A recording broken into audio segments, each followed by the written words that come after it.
कुछ कहानियां होती हैं ना जो रोंगटे खड़े कर देती हैं, दिल की धड़कनें तेज हो जाती हैं। आखिर ऐसा क्या होता है उनमें? चलिए आज इसी बात को समझते हैं एक क्लासिक बंगाली लोक कथा मेछो भूत के जरिए। हम देखेंगे कि ये कहानी डर पैदा करने में इतनी माहिर कैसे है। कहानी शुरू होती है एक सवाल से, और ये सवाल सुनते ही ना एक अजीब सी बेचैनी होने लगती है। मतलब ये कोई मामूली सवाल नहीं है, ये तो हमें सीधा उस दुनिया में खींच लेता है जहां लॉजिक काम नहीं करता, और यहीं से डर की जमीन तैयार होती है। समझिए, ये वो पहला धागा है जो हमारी हकीकत की चादर को उधेड़ना शुरू कर देता है। अच्छा, किसी भी अच्छी हॉरर कहानी की सबसे जरूरी चीज क्या होती है? माहौल। माहौल ही तो सब कुछ है। कुछ डरावना होने से पहले ही हवा में वो डर महसूस होना चाहिए, है ना? तो चलिए देखते हैं कि इस कहानी में ये बेचैन करने वाला माहौल आखिर बनाया कैसे गया है। तो जरा सोचिए, रात एकदम अंधेरी, तूफानी, जोरों की बारिश हो रही है, बिजली कड़क रही है, और ऐसे में एक परिवार पहुंचता है एक सुनसान पुराने से सरकारी बंगले में, एकदम अलग थलग। अब देखिए, एक तरफ अकेलापन है, दूसरी तरफ एक नई शुरुआत का एहसास, और इन दोनों का जो ये अजीब सा मेल है ना, यही एक अनजाने खतरे की फीलिंग पैदा करता है। ये माहौल खुद ही कहानी का एक कैरेक्टर बन जाता है। और फिर कहानी में आता है पहला हिंट। बंगले का जो केयरटेकर है भुवन, वो परिवार को नदी के पास रात में जाने से साफ साफ मना करता है। अब यहीं से दिमाग में सवाल उठते हैं, क्या ये बस कोई लोकल अंधविश्वास है जैसा कि हम शहर वाले अक्सर सोच लेते हैं, या फिर उस अंधेरे में सच में कुछ खतरनाक छिपा है? तो माहौल तो सेट हो चुका है। अब कहानी धीरे धीरे टेंशन बढ़ाना शुरू करती है, कुछ ऐसी घटनाओं के साथ जिनका कोई लॉजिक ही नहीं है। वो छोटी छोटी बातें जो शुरू में बस थोड़ी अजीब लगती हैं, लेकिन असल में एक बहुत बड़ी और डरावनी तस्वीर के छोटे छोटे टुकड़े हैं। और यहीं से मामला सच में गड़बड़ होना शुरू होता है। याद है भुवन, केयरटेकर, जिसने कार में आने से मना कर दिया था, वो पैदल ही कार से पहले बंगले पर पहुंच जाता है। अब ये कैसे हो सकता है भाई? ये पहली बार है जब कहानी हमारी जानी पहचानी दुनिया के नियम तोड़ती है। एक साफ इशारा कि यहां कुछ भी नॉर्मल नहीं है। और जब परिवार उससे पूछता है तो वो बड़े आराम से मुकर जाता है। इससे क्या होता है? एक कन्फ्यूजन पैदा होता है, सिर्फ परिवार के मन में नहीं, हमारे मन में भी, कि आखिर सच क्या है। क्या परिवार ने कुछ गलत देखा, या फिर भुवन कोई बहुत बड़ी और खतरनाक बात छिपा रहा है? और पता है, यही टकराव इस कहानी को इतना दमदार बनाता है। एक तरफ परिवार है जो अपनी नॉर्मल जिंदगी जीने की कोशिश कर रहा है, सामान खोल रहे हैं, घर सेट कर रहे हैं, और दूसरी तरफ है वो अनदेखी दुनिया जो बार बार उनकी इस नॉर्मल सी जिंदगी में घुसपैठ कर रही है, और इसी से एक जबरदस्त टेंशन बनता है। तो अगली सुबह होती है, तूफान थम चुका है, और कहानी हमें एक और क्लू देती है।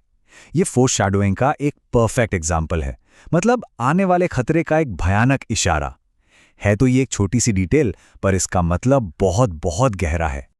तो होता क्या है, कीचड़ में पैरों के निशान मिलते हैं, लेकिन ये निशान नदी की तरफ जा नहीं रहे, बल्कि नदी से बंगले की तरफ आ रहे हैं। और सबसे अजीब बात क्या है, वो निशान उल्टे हैं। सोचिए जरा, ये एक छोटी सी बात है, लेकिन यही वो डरावना सबूत है कि बंगले की तरफ जो भी आया है वो इंसान नहीं है।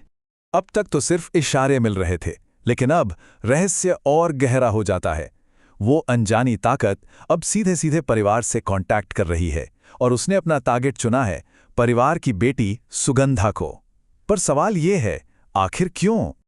और यहीं से कहानी का टेंशन एक अलग ही लेवल पर चला जाता है।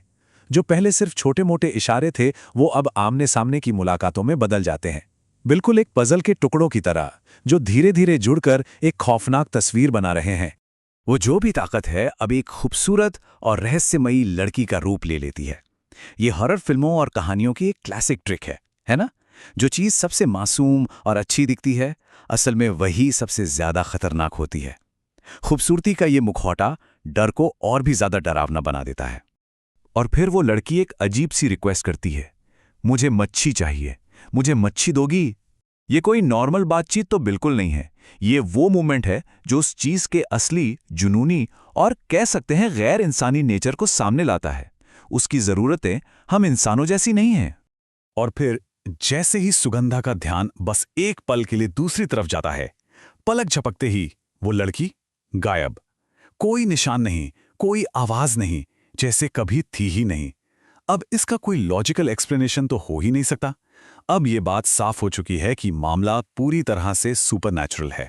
तो अब हम कहानी के क्लाइमैक्स पर पहुंचते हैं। ये वो हिस्सा है जहां अब तक का बना हुआ सस्पेंस और डर अब सीधे सीधे आतंक में बदल जाता है। यहां से चीजें बहुत ज्यादा बिगड़ने वाली हैं। अब कहानी हमारे सेंस पर अटैक करती है। जब सुगंधा घर जा रही होती है, उसे अचानक मछली की बहुत तेज सड़ी हुई बदबू आने लगती है। ये सिर्फ एक बदबू नहीं है, ये सड़न और मौत का एहसास है जो जैसे हवा में ही घुल गया है। सोचिए जरा, अकेले में ऐसा महसूस करना कितना डरावना होगा। और इसके बाद आता है साइकोलॉजिकल डर। सुगंधा को महसूस होता है कि कोई परछाई उसके साथ साथ चल रही है, लेकिन जब वो मुड़कर देखती है तो वहां कोई नहीं होता। ये वो डर है जिसे हम सब जानते हैं, किसी अनदेखी चीज के होने का एहसास जो आपका पीछा कर रही है। और फिर वो फुसफुसाहट सुनाई देती है, एक ऐसी आवाज जिसका कोई शरीर नहीं है और वो गुस्से में फुसफुसा रही है, मुझे माछ दे। अब उसकी मांग में गुस्सा है, वो ज्यादा खतरनाक हो गई है। वो चीज अब छिप नहीं रही है, वो खुलकर सामने आ रही है। और ये सब कुछ हमें उस खौफनाक सीन तक ले जाता है। रसोई में सुगंधा कच्ची मछली खा रही है, उसकी आंखें एकदम खून की तरह लाल हैं और उसे पहचानना मुश्किल है। ये एक ऐसा शॉकिंग और डिस्टर्बिंग मोमेंट है जो दिमाग में छप जाता है। और फिर वो बोलती है, भूख लगी थी, इसने मुझे मच्छी खिलाई, अब मैं इसके साथ रहूंगी। इन भयानक शब्दों के साथ ये साफ हो जाता है कि अब बहुत देर हो चुकी है। सुगंधा अब सुगंधा नहीं है, वो पूरी तरह से उस भूत के वश में है। तो आखिर इस कहानी में ऐसा क्या है जो हमें इतना डराता है? इसमें क्या खास बात है? चलिए अब जरा उन एलिमेंट्स को एक एक करके समझते हैं जो इसे एक इतनी असरदार और यादगार हॉरर कहानी बनाते हैं। अकेलेपन का एहसास, अजीब अनलॉजिकल घटनाएं और फिर हमारे सेंस पर सीधा हमला। सच कहूं तो ये कहानी हॉरर की एक मास्टर क्लास है। ये दिखाती है कि कैसे क्लासिक तरीकों को अगर सही से इस्तेमाल किया जाए तो डर का एक ऐसा माहौल बनता है जो लंबे समय तक याद रहता है। कमाल की बात है ना कि कैसे सिर्फ कुछ शब्द हमें इतना डरा सकते हैं। तो आखिर में एक सवाल बचता है, ये पुरानी कहानियां जो पीढ़ियों से चली आ रही हैं, आज भी हमें इतना क्यों डराती हैं? शायद इसलिए कि ये हमारे सबसे गहरे, सबसे बुनियादी डरों को छूती हैं। अंधेरे का डर, अनजाने का डर। और शायद यही वजह है कि हम ऐसी कहानियों को सुनने और सुनाने से खुद को रोक नहीं पाते।